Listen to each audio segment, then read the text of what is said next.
তো নমস্কার বন্ধুরা, আজকে নতুন একটা ব্লগস আমরা এসেছি এখন অরিন্দমের বাড়িতে।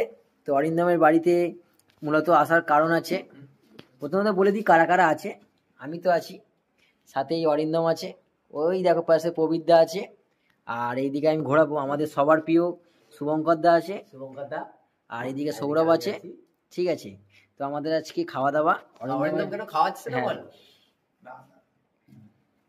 অরিন্দম পড়াশোনা ভালো, সেই জন্য আজকে আমাদের ডেকেছে বাড়িতে।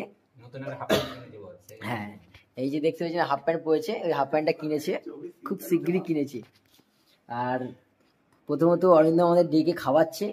জন্মদিনে একসময় খাওয়াটা বাকি ছিল, তো আমাদের ডেকেছে, ডেকে মাংস করেছে, নিজে হাতে মাংস করেছে। ওর মা আলুর পরোটা বানিয়েছে, সেগুলোই দেখাই আপনাদেরকে।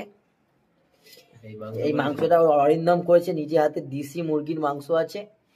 আর এই আলুর পরোটা, যেটা মেন আসা, আলুর পরোটা এখানটা ভালো বুঝি, আলুর পরোটা। ঠিক আছে, ব্যাস একদম জিভে জ্বলনা খাবার। ওই দেখো, দেখতে পেয়েছো? ঠিক আছে, তো খাওয়া দাওয়ার পরেই, যদিও আমি কোনো ভিডিওতে আমি খাবার দেখাই না, তো আমি দেখালাম কারণ অত সুন্দর আমাদের মাংসটা রান্না করেছে অরিন্দম, সেই জন্যই দেখালাম। আর আলুর পরোটাটাও খুবই সুন্দর হয়েছে, সেই জন্য দেখালাম। তো ভিডিওটা এখানেই শেষ।